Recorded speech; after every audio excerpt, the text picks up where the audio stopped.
Welcome to double seven media. నేను మీ Adinarayana. 2019లో YSR Congress party అధికారంలోకి వచ్చాక అప్పటి ముఖ్యమంత్రి వైఎస్ జగన్మోహన్ రెడ్డి సచివాలయ వ్యవస్థను ఏర్పాటు చేసి ప్రతి గ్రామంలో 50 ఇళ్లకు ఒక వాలంటీర్ను ఏర్పాటు చేశారు. వారికి గౌరవ వేతనం కింద ప్రతి నెల 5,000 రూపాయలు ప్రభుత్వం అందించేది. ప్రభుత్వం అందించే సంక్షేమ పథకాలను అర్హులైన పేదల ఇంటి దగ్గరికి వెళ్ళి వాలంటీర్లు అందించేవారు. ఆ తర్వాత 2024 ఎన్నికల్లో కూటమి ప్రభుత్వం అధికారంలోకి రావడంతో అప్పటి నుంచి వాలంటీర్లు విధులు నిర్వహించలేదు. వారిని ప్రభుత్వం దూరం పెట్టింది. 2024 ఎన్నికల సమయంలో అప్పటి కూటమి నాయకులు కూటమి ప్రభుత్వం అధికారంలోకి వస్తే వాలంటీర్లను యథావిధిగా కొనసాగించి వారికి గౌరవ వేతనం కింద 10,000 రూపాయలు అందిస్తామని మాటిచ్చారు. ఉగాది రోజున ప్రస్తుత ముఖ్యమంత్రి నారా చంద్రబాబు నాయుడు గారు కూడా పండుగ రోజున వాలంటీర్లకు మంచి శుభవార్త చెప్పారు. అప్పట్లో ఆ శుభవార్త ఏంటంటే ఇదే: కూటమి అధికారంలోకి రాగానే వాలంటీర్లకు గౌరవ వేతనం 10,000 రూపాయలు ప్రభుత్వం అందిస్తుంది. అలాగే విధుల నుంచి మిమ్మల్ని తొలగించేది లేదు, యథావిధిగా కొనసాగిస్తామని చంద్రబాబు గారు అప్పట్లో చెప్పడం జరిగింది. అయితే ప్రభుత్వం అధికారంలోకి వచ్చాక వాలంటీర్లను దూరం పెట్టి సచివాలయం ఉద్యోగాల ద్వారానే గత 6 నెలల నుంచి ప్రభుత్వం పింఛన్లు కూడా పంపిణీ చేయిస్తుంది. అయితే ఇప్పుడు వాలంటీర్లు నిరసనలు వ్యక్తం చేస్తున్నారు. గత 2-3 రోజులుగా వినూత్న రీతిలో మోకాళ్ళ మీద భిక్షాటన చేస్తూ ప్రభుత్వానికి వ్యతిరేకంగా వాలంటీర్లు నిరసన వ్యక్తం చేస్తున్నారు. ఖచ్చితంగా ప్రభుత్వం తమను విధుల్లోకి తీసుకోవాలని వాలంటీర్లు కోరుతున్నారు.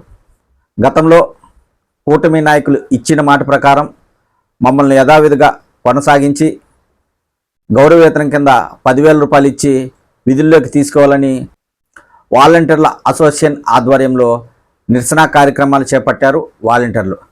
అయితే కూటమి ప్రభుత్వం అధికారంలోకి వచ్చినప్పటి నుంచి వాలంటీర్లను పట్టించుకోవడం లేదు.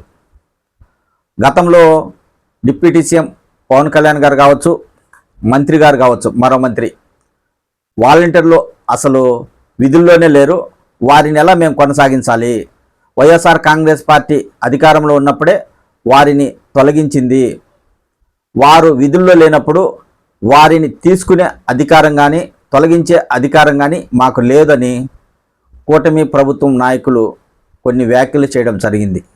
అందుకు అనుగుణంగానే కూటమి ప్రభుత్వం వాలంటీర్లను తీసుకోవడం లేదు, వారికి 6 నెలలుగా జీతాలు కూడా ఇవ్వడం లేదు. అయితే ఈ విషయంలో వాలంటీర్లను కానీ ప్రభుత్వం విధుల్లోకి తీసుకోకపోతే ఖచ్చితంగా నాయకులు మాట తప్పిన వారు అవుతారు. అందులో ముఖ్యమంత్రి చంద్రబాబు గారే కాకుండా డిప్యూటీ సీఎం పవన్ కళ్యాణ్ గారు కూడా తొలగించమని అప్పట్లో చెప్పడం జరిగింది. ఇప్పుడు వారిని కొనసాగించకపోతే వారిద్దరూ మాట తప్పిన వారు అవుతారు. గతంలో వైసీపీ అధికారంలో ఉన్నప్పుడు వాలంటీర్లు ఆ ప్రభుత్వానికి అనుకూలంగా పనిచేసి ఉండొచ్చేమో కానీ ఇప్పుడు కూడా కూటమి ప్రభుత్వం వారిని విధుల్లో కొనసాగిస్తే ఈ కూటమి ప్రభుత్వానికి అనుకూలంగా వాలంటీర్లు పనిచేసే అవకాశం ఉంది.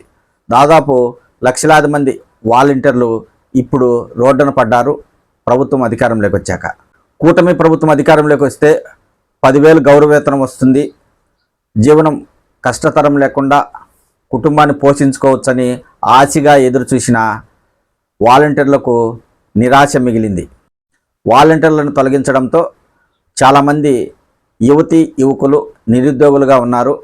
ఇప్పటికైనా ప్రభుత్వం ఆలోచించి వాలంటీర్లను విధుల్లోకి తీసుకోవాల్సిన అవసరం ఉంది. లేదంటే కూటమి ప్రభుత్వానికి చెడ్డ పేరు తప్పదు. 2029 ఎన్నికల్లో వాలంటీర్లతో పాటు వారి కుటుంబాల ఓట్లు కూడా ప్రభుత్వానికి వ్యతిరేకంగా పడే అవకాశం ఉంటుంది. ఇది ప్రభుత్వం గుర్తించాలి.